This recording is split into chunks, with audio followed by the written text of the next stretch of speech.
You know, I used to think that as we get older, people would just naturally treat us with more care and respect, like they'd see the years we've lived and think, that person deserves kindness. But over the years, I've learned something. Hard. Some people don't change, some even get worse, and if you're not careful, your kindness can be turned against you. Today, I want to gently walk you through 6 types of people I truly believe you shouldn't trust or be too kind to, especially as you age. Not to scare you, but to protect you. One type I see often, and I say this with care, is the person who always needs to borrow money but never gives it back. It doesn't always feel like a big deal at first. Maybe it's $20 for groceries or a few hundred for just a short while. But with age, managing your own expenses becomes more delicate, and stress hits differently. Your savings, your pension, even your peace of mind, they're not for others to chip away at. When someone keeps asking and you keep giving, it slowly wears you down. And let's be honest, saying no can be hard when you're a generous person at heart. I remember a client of mine, Harold, who was 72 and living just outside Cleveland. He had a neighbor, a man in his 40s, who came by often, always with a smile, always needing a little help. It started with small things, like covering a utility bill, but then it turned into Harold giving him nearly $5,000 over 2 years. No contracts, no promises kept. Harold never wanted to confront him. He was embarrassed. It got to a point where Harold stopped answering the door. When we talked, he said, "I thought helping him made me a good man. Now I just feel used." That stuck with me. He didn't deserve that kind of betrayal. What often helps in situations like this is creating a simple rule for yourself. You don't lend money without something in writing, or you decide not to lend at all. A kind, honest, "I'm sorry, I can't help right now" is a powerful boundary, and one you shouldn't feel guilty for setting. You've worked too hard and come too far to be drained by people who take and don't give. You deserve peace, stability, and the freedom to use your money for things that bring you joy, not guilt or regret. Another kind of person you need to be careful with is the one who constantly unloads their problems on you, day after day, without ever asking how you're doing. It might not seem like a big issue at first. You want to be there for people, to listen and support them. But over time, this kind of emotional dumping can wear you down. It leaves you carrying someone else's stress on top of your own. And at this stage in life, stress doesn't just make you tired. It can affect your sleep, your blood pressure, even your heart. If someone only calls you to complain and never listens in return, it's not a real friendship. It's a weight you weren't meant to carry. I think about Mary, a 68-year-old retired teacher from Pennsylvania. Her daughter-in-law used to call her almost every evening, venting about work, her husband, the kids, everything.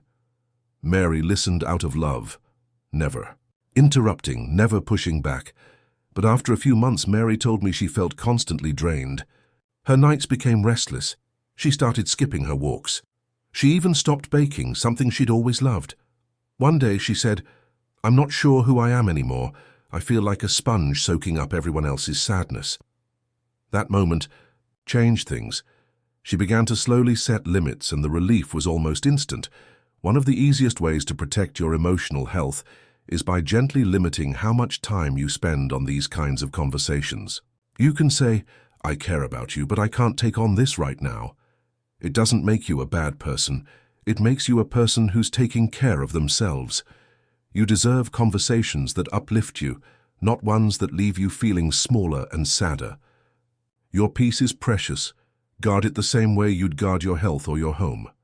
Then there's the kind of person who makes little comments that chip away at your confidence, the one who talks down to you, jokes at your expense, or treats your opinions like they don't matter.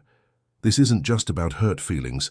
When someone regularly talks to you like you're less capable because of your age, it can slowly affect how you see yourself. You might stop speaking up. You might even start doubting what you know to be true. That's not aging, and that's manipulation. No one has the right to make you feel small or invisible, especially after all the life you've lived and the wisdom you carry.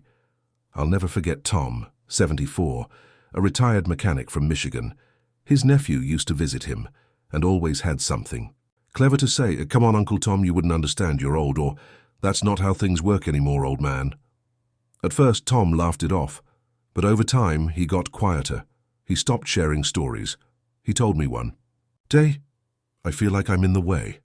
That broke my heart. No one should feel like that in their own home or with their own family.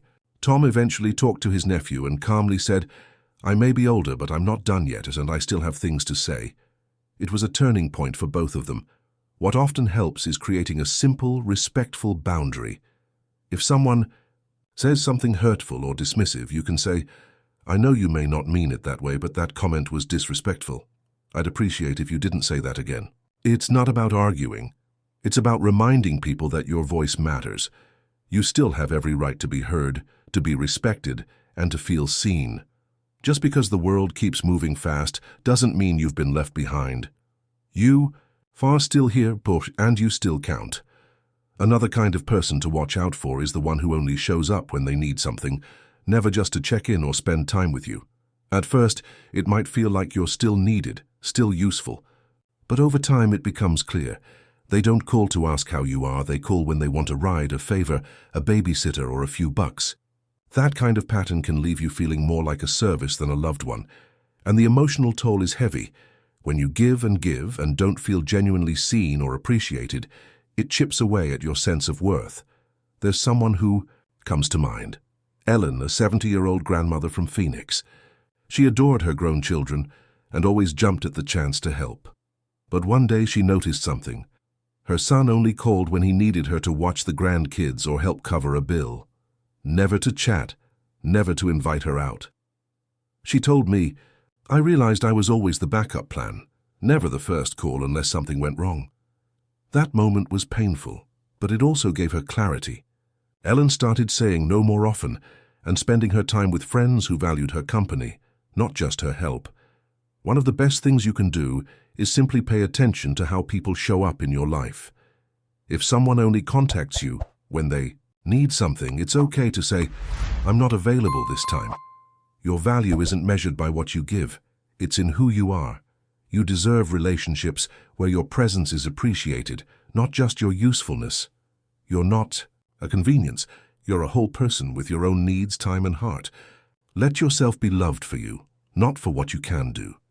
There's also the person who never respects your time or your boundaries, someone who constantly interrupts your day, expects you to be available whenever they want, and gets upset if you say no. At this stage in life, your time is more valuable than ever. You may not be rushing off to work anymore, but that doesn't mean your time is free for the taking. When someone ignores your plans or pushes you to drop everything for them, they're not showing love, they're showing disregard.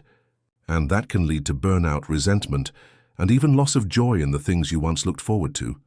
I think about Henry, 69, from a small town in Indiana. He had just joined a senior art class, something he'd always wanted to do. But every time his daughter needed help with errands or the kids, she expected him to cancel everything. "You're retired, Dad, you've got time," she'd say. And because he loved her, he kept saying yes, until he found himself skipping every class. Eventually, he realized he hadn't picked up a paintbrush in months. He told me, "I didn't retire to become everyone's emergency contact. I retired to live." That stuck with me, and it changed how Henry handled things moving forward. One of the simplest shifts you can make is to start saying, "Let me check my schedule first," before agreeing to anything. It gives you space to think, and it shows others that your time matters, because it does. You're not being selfish by protecting your day. You're honoring yourself. Just like anyone else, you have the right to do what brings you peace, purpose, or even just a little joy. And that's more than okay, it's essential.